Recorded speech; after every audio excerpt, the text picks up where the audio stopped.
नमस्कार, जय श्री कृष्णा, राधे राधे। तो आज आप में से कई सारे लोगों की दिल्ली पुलिस की परीक्षाएं थी या अभी होने वाली हैं, क्योंकि अभी लगभग दूसरी शिफ्ट के एग्ज़ाम ख़त्म हुए हैं। पहली शिफ्ट 9 से 10:30 थी और उसके बाद जब वो ख़त्म हुई तो लगभग 10:55 पे दूसरी शिफ्ट वालों को एंटर किया।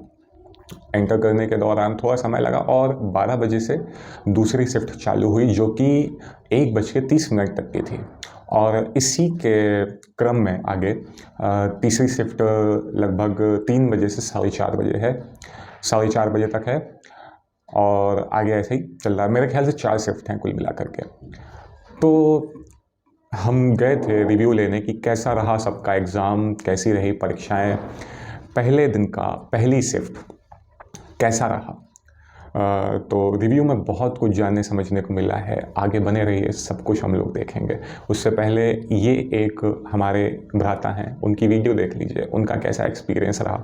दरअसल होता क्या है, अधिकतर लोग कतराते क्या मतलब हेजिटेट होते हैं कैमरा के सामने आने से, क्योंकि एक ये बहुत बड़ा फियर होता है कैमरे को फेस करना।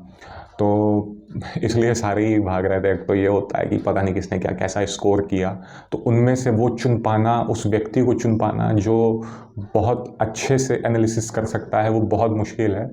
इसलिए अगर अप्रोच करो किसी से कि रिव्यू दे सकते हैं क्या आप, वो भी कैमरा के सामने, तो वो एक अपने आप में चैलेंजिंग काम हो जाता है। इसलिए कैमरा के सामने तो ज़्यादा लोगों का रिव्यू नहीं ले सकें। एक भाई हैं, उनका हम आपके साथ ज़रूर शेयर कर रहे हैं, लेकिन कई सारे अन्य लोगों के साथ जब वार्ता की तो जानने समझने को मिला क्या था लेवल, किस पोर्शन से किस टाइप के क्वेश्चंस आए और किस लेवल के आए। इजी थे, मॉडरेट थे या फिर हार्ड थे कि बन ही नहीं रहे थे बिल्कुल भी, या एकदम अलग अंतरिक्ष से क्वेश्चन आ गए थे। तो ऐसा बहुत कुछ जानने को मिला है। तो उससे पहले एक बार ये वाला वीडियो देख लीजिए आप। तो आज दिल्ली पुलिस का एग्ज़ाम था और ये पहली शिफ्ट है पहले ही दिन की। तो आप बताना चाहेंगे आपका एग्ज़ाम कैसा रहा? मॉडरेट है। अच्छा, तो सेक्शन वाइज बता सकते हैं कि आपने कितना स्कोर किया और क्या लेवल रहा एग्जामिनेशन का?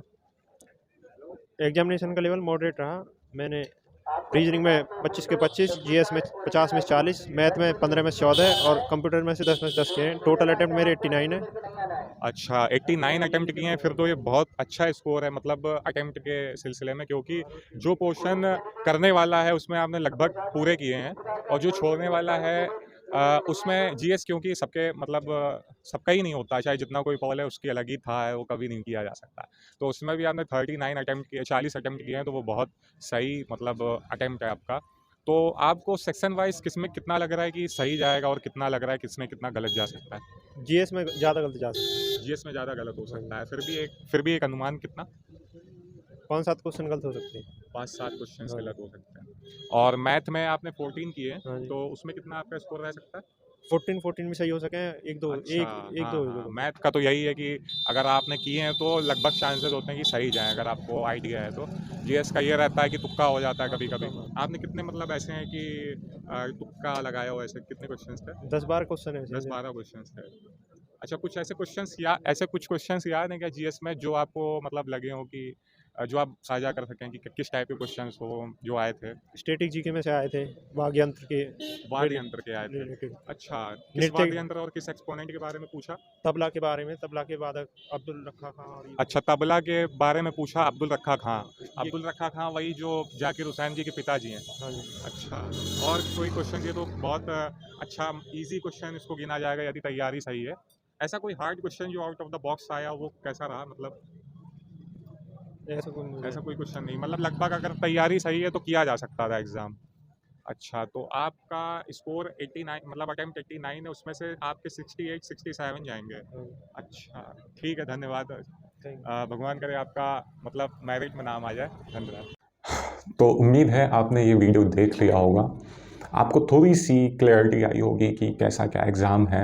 बहुत थोड़ी सी निर्धारित नहीं किया जा सकता इसके बेसिस पे कि क्या कुछ रहा होगा परीक्षाओं में। हालांकि कई सारे अन्य प्लेटफॉर्म हैं जिन्होंने ऑलरेडी सारा कुछ डिस्कस कर लिया है, सारा कुछ विश्लेषित कर लिया है, विश्लेषण कर लिया है कि क्या आया, किस पोर्शन से कितना आया, और यही सारा कुछ जिससे एक विद्यार्थी को बहुत हेल्प होगी जो आगामी परीक्षाएं देने वाला है।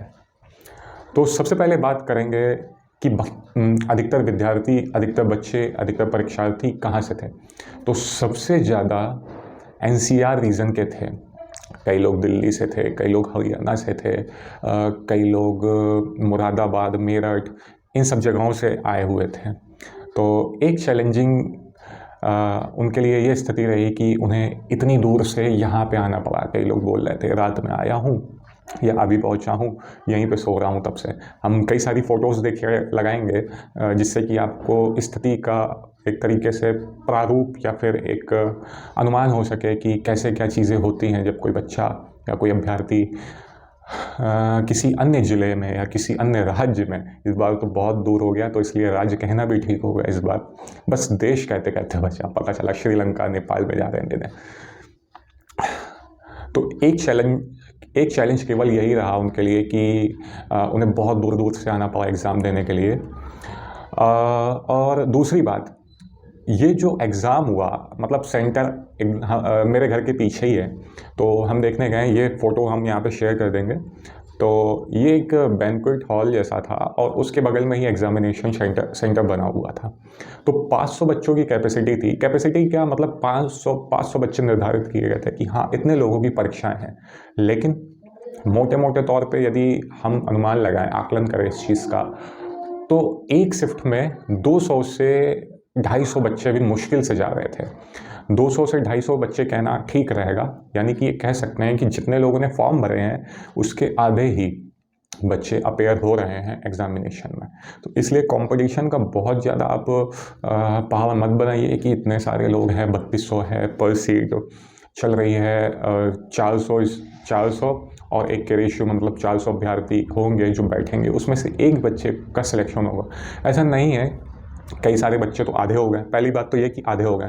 उसके बाद ये है कि उनमें से भी बहुत थोड़े बच्चे होते हैं जिन्होंने वास्तव में तैयारी की होती है। जानने समझने से पता लगा कि उनमें से कई लोगों को यही नहीं पता कि ये पहला दिन है एग्ज़ाम का, उन्हें यही नहीं पता कि फ़िज़िकल में क्या होता है क्या नहीं होता है, उन्हें डॉक्यूमेंट्स नहीं पता अपने क्या ले जाने क्या नहीं ले जाने हैं। तो इनकी भी एक बड़ी संख्या रहती है वहाँ पे। तो आपका कंपटीशन, यदि आपकी तैयारी बहुत अच्छी है और आपको सिलेक्शन लेना है, तो आपका कंपटीशन कुछ चुनिंदा बच्चों से है और वो चुनिंदा बच्चे बहुत अव्वल दर्जे के हैं, उनसे कंपटीशन करना है आपको। वो अपने आप में एक बड़ा चैलेंज है। उसके लिए आपको बहुत प्रिपेयर करना होगा अपने आप को, और परीक्षा के समय भी बहुत अच्छा प्रदर्शन करना होगा। तो सबसे पहले बात करें, जितना हमने विश्लेषण किया, जाना समझा, तो मैथ्स के बारे में बात करें तो मैथ्स में एक अच्छा व्यक्ति, एक अच्छा अभ्यर्थी 13 से 14 अटेम्प्ट कर पा रहा था, या कहें कि वो स्कोर कर पा रहा था, क्योंकि मैथ के क्वेश्चंस का लेवल इजी टू मॉडरेट आया था। उसमें ऐसा कोई क्वेश्चन नहीं था पिछली बार की तुलना में जो बच्चे को घुमा दे या फिर फंसा दे।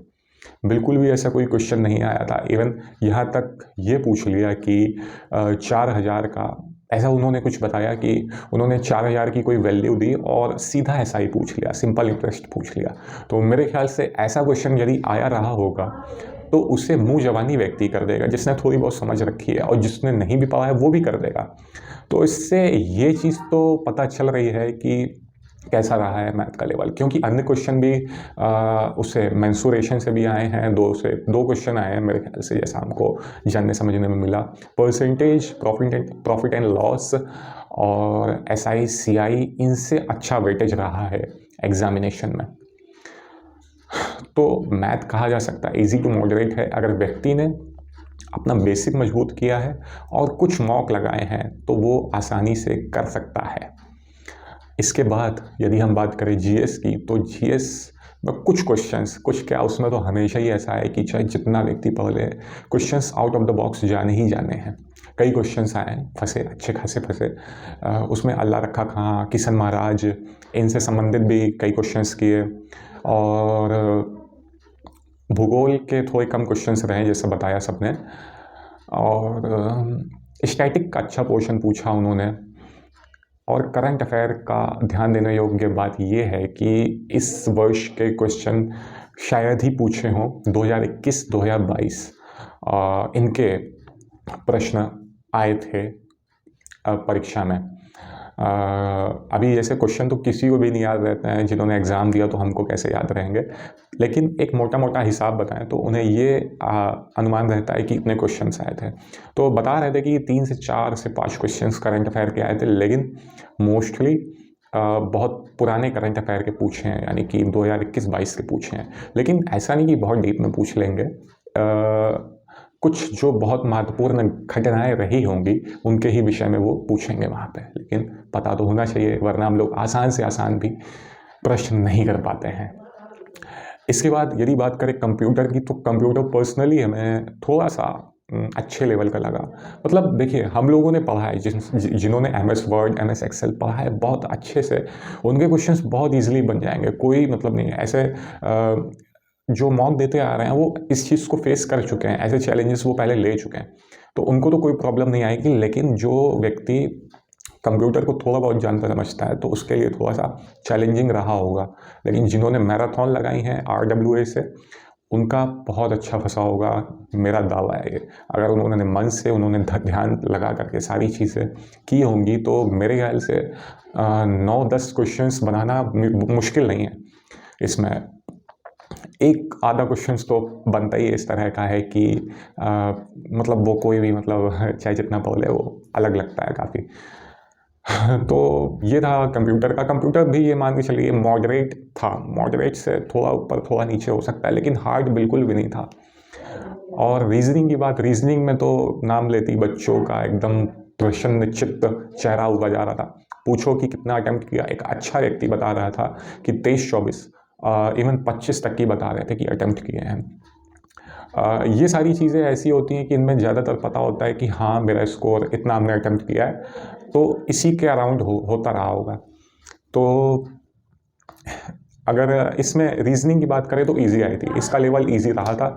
तो बात हो गई मैथ्स की, मैथ्स भी मॉडरेट था, GS भी मॉडरेट थी, कंप्यूटर मॉडरेट था, लेकिन रीजनिंग बहुत इजी थी।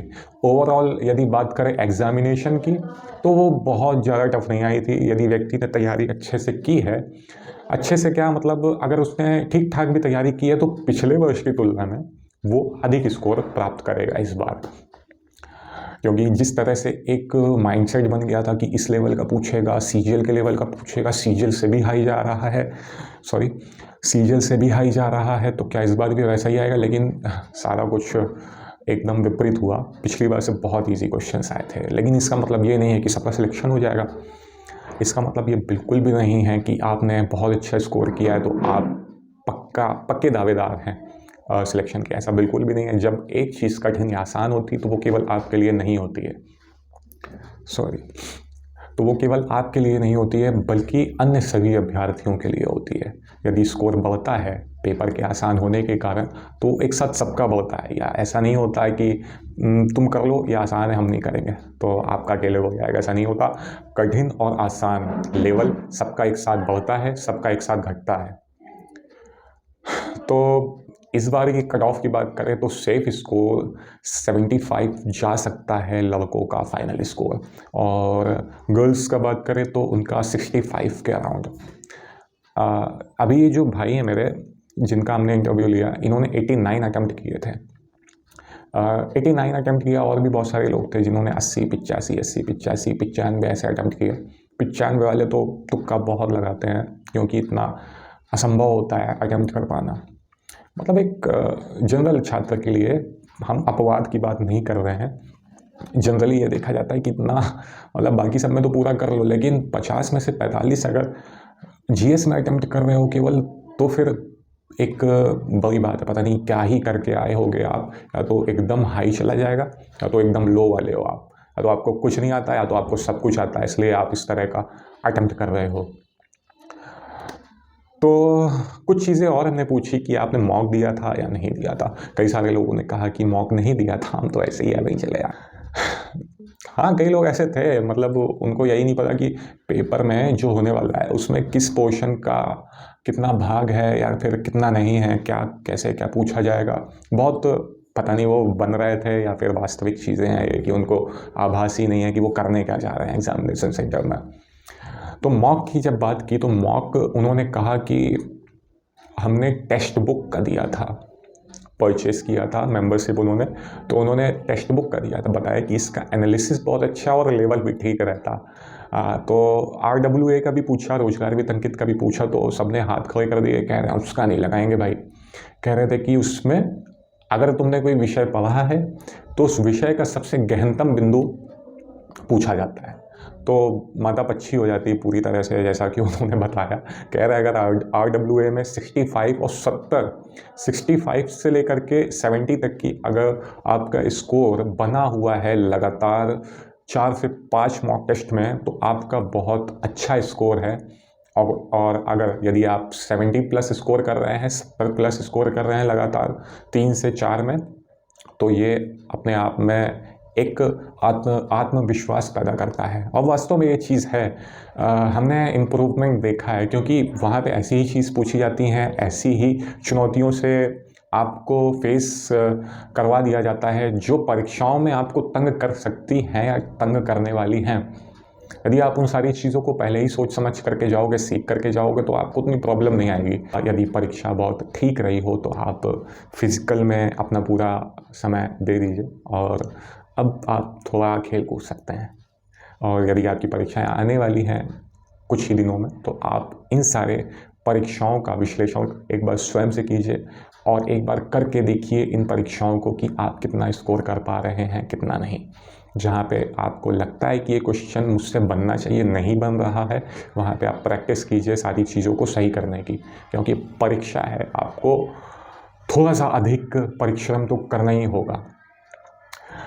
ठीक है, इसी के साथ चलते हैं। यदि और कोई जानकारी मिलती है इस विषय में तो आप जरूर साझा करेंगे, अवश्य साझा करेंगे। जय श्री कृष्णा, राधे राधे। धन्यवाद यहाँ तक जुड़े रहने के लिए।